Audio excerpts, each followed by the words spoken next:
The old pickup truck rattled along the winding mountain road, its headlights cutting through the dense fog that clung to the landscape like a shroud. Sarah gripped the steering wheel tightly, her knuckles white with tension. The rhythmic swish of the wipers did little to calm her nerves as she peered into the gloom, searching for any sign of civilization.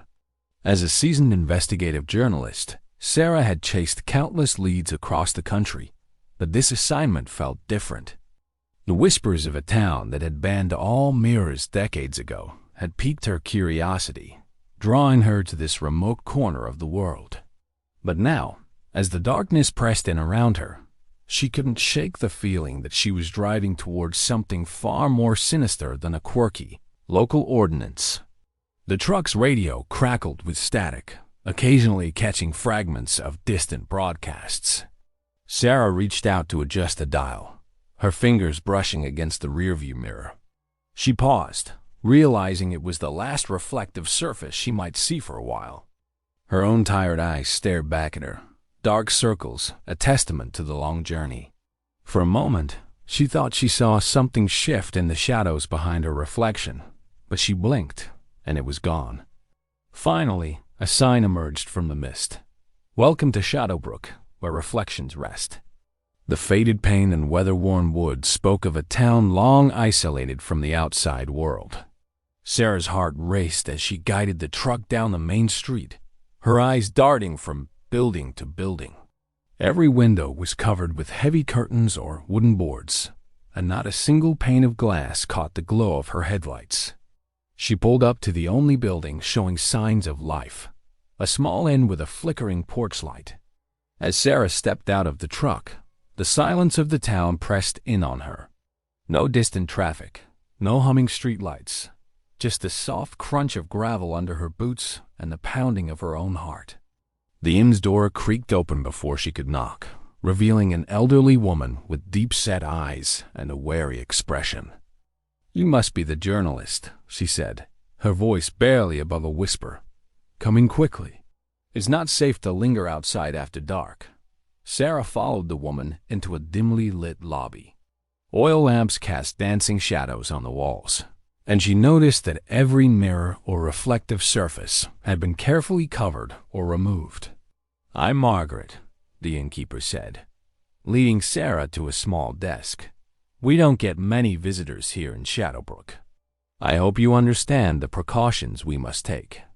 As Margaret checked her in, Sarah's gaze was drawn to a small, polished black stone on the counter. "Obsidian," Margaret explained, noticing her interest. "It's how we manage when we need a quick glimpse of ourselves. Safer that way." Sarah nodded, her reporter's instincts kicking into high gear. "Can you tell me more about why mirrors are banned here? I've heard rumors of a reflection plague, but surely that's just a local legend." Margaret's face tightened, lines of worry etching deeper around her eyes.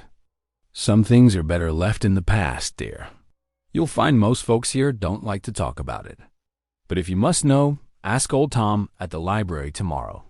He remembers the day it all began." As Sarah settled into her room for the night, she couldn't shake the feeling of being watched. The curtains were drawn tight, and she resisted the urge to peek outside. Instead, she focused on the task at hand, jotting down notes in her journal by the light of a single candle. Day 1 in Shadowbrook. No mirrors. Residents use obsidian or water for reflections. Town seems trapped in time, cut off from the modern world. What are they hiding? What really happened here? She paused, her pen hovering over the paper. A floorboard creaked somewhere in the inn, and Sarah's breath caught in her throat. The candle flame flickered, casting strange, elongated shadows across the room. For a split second, she could have sworn one of those shadows moved independently, reaching out towards her with grasping fingers.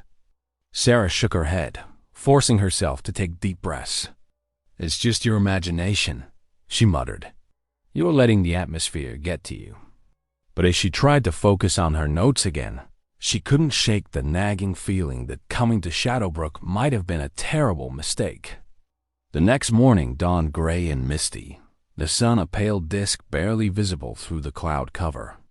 Sarah made her way to the library, an imposing stone building that seemed to loom over the rest of the town. Inside, the musty smell of old books filled her nostrils, and the silence was so complete she could hear the blood rushing in her ears. Old Tom was exactly as she had imagined, stooped with age, wispy white hair, and eyes that held the weight of decades of secrets. "So," he said, his voice rough with disuse, "you want to know about the reflection plague, do you?"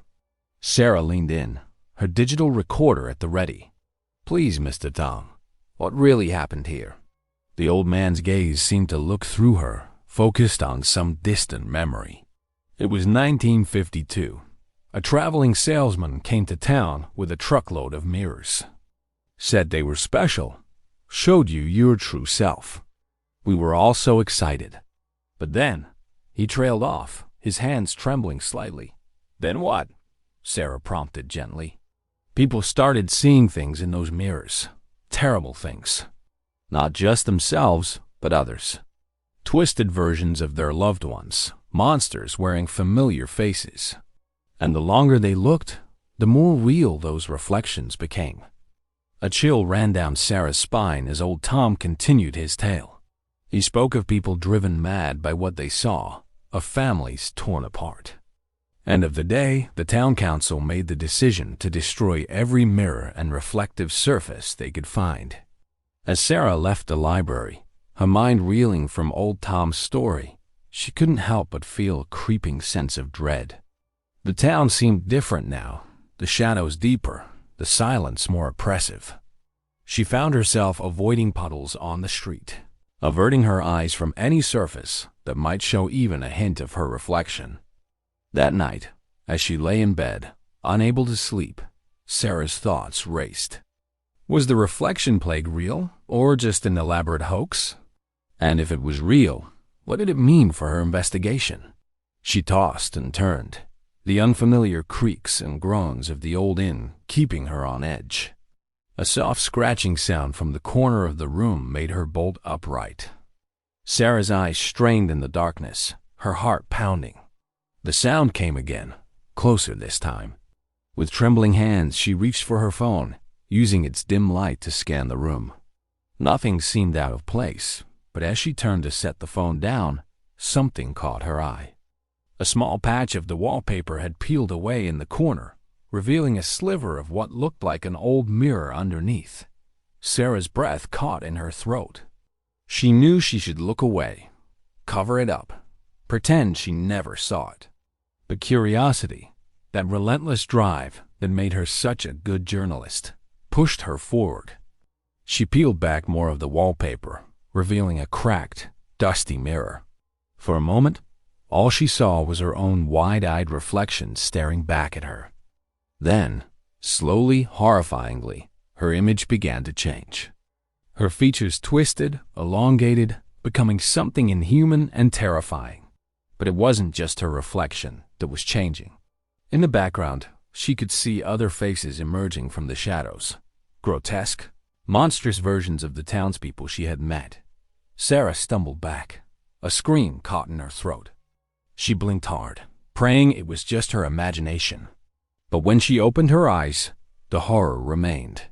And worse, it wasn't confined to the mirror anymore. Every dark surface in the room, the window, the screen of her phone, even the glossy cover of her notebook, now showed glimpses of these monstrous forms. They seemed to be reaching out, trying to break through into her world. With shaking hands, Sarah grabbed her belongings and fled the inn. As she ran through the empty streets of Shadowbrook, she could feel eyes upon her, not just from the shadows, but from every reflective surface she passed. The town's terrible secret was no longer hidden from her, and she knew with chilling certainty that she would never see the world the same way again. As Sarah's truck sped away from Shadowbrook, leaving the cursed town behind, she couldn't shake the feeling that something had followed her. In the rearview mirror, just at the edge of her vision, shadows seemed to writhe and reach. And in every dark window she passed, monstrous faces leered back at her, a grim reminder that some truths are better left unseen.